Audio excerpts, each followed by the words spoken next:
Rudi, we're back. How are you? I'm good. Thank you again for having me back. Great.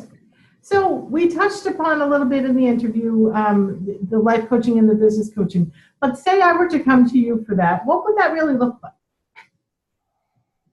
Well, I truly believe that everybody is on a spiritual journey. Regardless of whether we are aware of that spiritual journey or not, we are very much on one. And what I do is work with people that are at varying degrees of spiritual awareness, or whether they are just looking for somebody to help fix their business and they find the spiritual side of it, or whether they are very much spiritually inclined and are looking to bring it into a corporation. So for me, the first thing I really do is get to know the client and find out what it is that they're looking for. How can I best serve them? To me, what is most important to find out is, are we well suited to work together? And what does that look like? And do we have a connection between us? And that to me is really important, that the people that we work with, that we actually form a bond. And so what we would do is have an introductory phone call where we just get to meet each other a little bit, find out where they are, what they're looking for, what their goals are. Once we determine that we are fit to work together and that this is something that we would both like to do, then it's more getting into the nuts and the bolts of the individual themselves.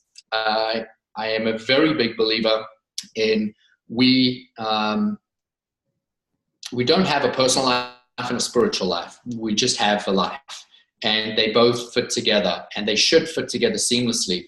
And so when we do work, and a lot of the work that I do, and I do have individual, just to clarify, I do work with individuals that are just looking for the life side of coaching and spiritual life coaching and wanting to develop that side of themselves. But I very much work with a lot of people that are very business minded, wanting to be in business and bring spirituality into the workplace. And again, for a multitude of reasons, whether it's to increase revenue or productivity, or just happiness in the workplace, or whether they themselves have gone down a spiritual path.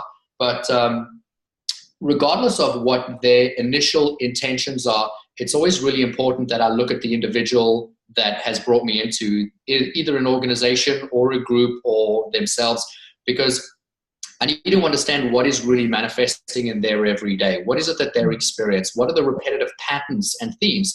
And so someone could bring me into an organization not having an interest in doing anything spiritual themselves, but just wanting to implement something into their workplace. But I first really need to find out a little bit about them. And often through one or two calls, we come across they have a business partner that they just butt heads with, or they constantly have a theme that happens, or no matter what they do, this situation comes in. And then we have to tie that back to their childhood, or to a memory, or to a decision that was once made, and that they harp on that, and that manifests throughout the entire business. And so whether it's individual or collective, we really do need to look at the individual that's bringing me in first. So we spend a little bit of time working with them, then finding out what it is that they are ultimately trying to achieve. What is the end goal? And then we can take those principles, if you will, teach them how to work with them, how to rethink the way they've always thought, is how I phrase it. Because so many of us have these patterns, and it's based on the thoughts that we put out into the world. It's how we constantly do the same thing. And, putting the same amount of effort in and the same results and the same thought process will always yield you exactly the same result. It doesn't matter if it looks different. And so we need to change that slightly. And that really is the fun part. And that's where you get to see the individuals' light bulbs, if you want to call them, that start to go off and start to recognize the patterns, and then start to look at other avenues of their lives.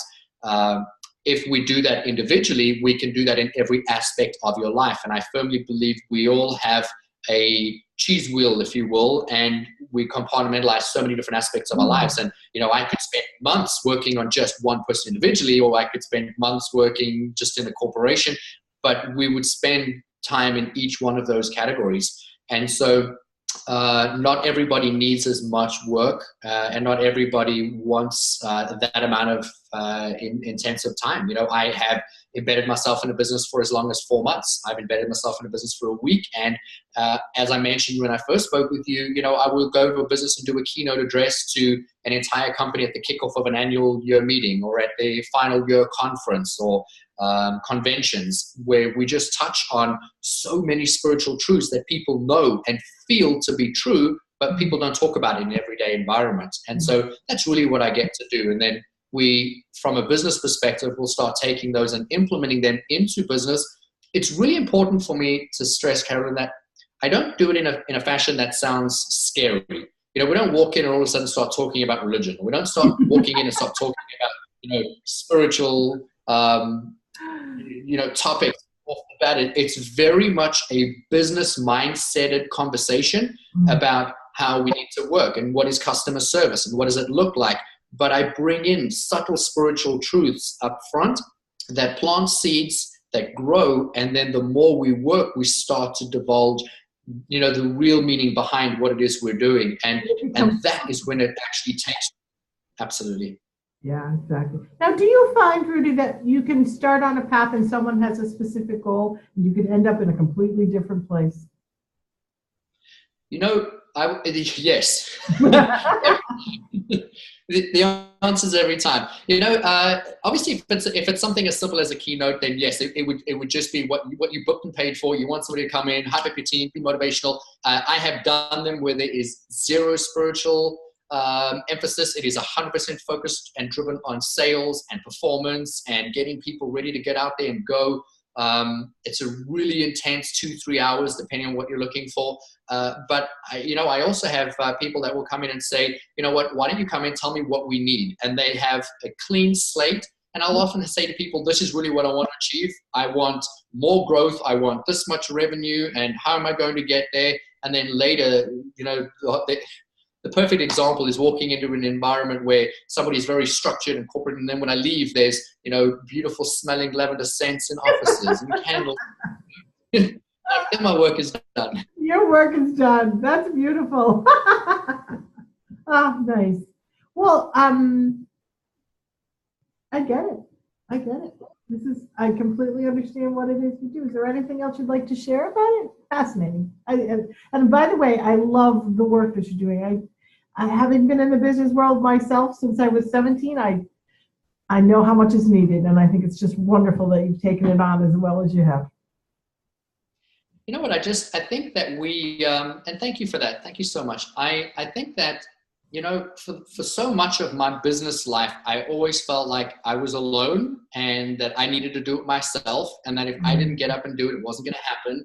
And, as the saying goes, if you don't do it yourself, it won't be done right. Or, I need to do it myself to get it done right. Yeah. It was very much the mentality that I lived in. And outside of just our employees or our families as a support structure, we have this incredible, magnificent universe that is all around us, that is all abundant. And if we just learn to lean in a little and to open up a little and to experience the magnificence of what this world has to offer. And again, I say that without it sounding scary, but the idea of goal setting or being positive or creating a positive environment or entering into every single meeting. Before I sat down for my call with you today, I spent a little bit of time quietening myself, quietening my mind, sending love to you, sending love to the audience that will receive this.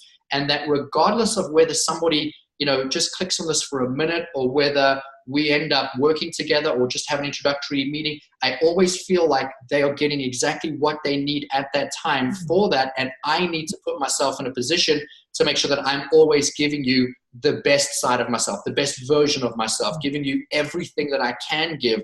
And so when you start to run a business from that perspective of going into a meeting and it's a client that you absolutely cannot stand, you need to take their money. Without them, you wouldn't be able to be in business, but you just do not like them. And rather than going into a business environment where you feel anxious or frustrated or pulling your hair out or dreading the meeting, taking a few moments for yourself and for the team and just, sending happy vibes, if you will, to the meeting, or thinking, envisioning what would the outcome be like, once you've left, walking out saying, oh, that was an amazing meeting. We got on so well. We really joined. We find that we're starting to meet on similar levels. We're seeing eye to eye.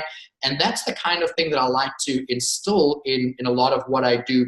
And I feel that people don't do enough of that. They don't segment their time. They don't put enough time and energy into what they want that outcome to feel like or to look like, and then going towards that and moving towards that, and working with people and understanding that every single one of us, regardless of who we are, whether we are that, bossy, obnoxious person that we have to deal with on a day-to-day basis, that is this billionaire, or, whether you're dealing with a janitor, or the guy that sells flowers at the entrance of your office building every Friday, every one of us, we're on a spiritual journey. Every one of us are love. We come from love. We are all capable. We're all powerful. We're all abundant, but we're all on a different journey. And so, if we just learn to treat each other with that level of love and self-respect, the world around you starts to change, and the way people interact with you start to change. And then all of a sudden you realize one day you're no longer holding on so tight to trying to do everything yourself, because you start to realize things start to happen organically, naturally, beautifully.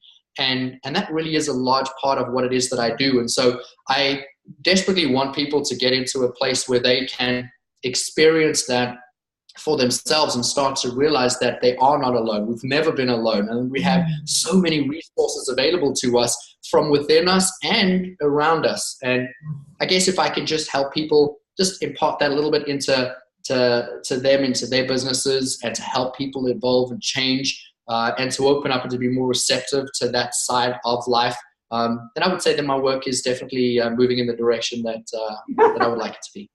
Beautiful. And when you think about the fact that we have all of this, but we are also all connected, all of us, the janitor and the billionaire, we're all connected.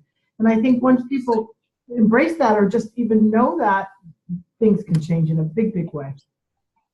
Absolutely. Absolutely. Without a doubt, without a doubt, we're all learning together, but we're all really helping each other learn as one, without a doubt. Beautiful. Well, thank you so much, Rudi. It was great to talk to you. Thank you. You have a wonderful day, and I appreciate your time. Bye-bye.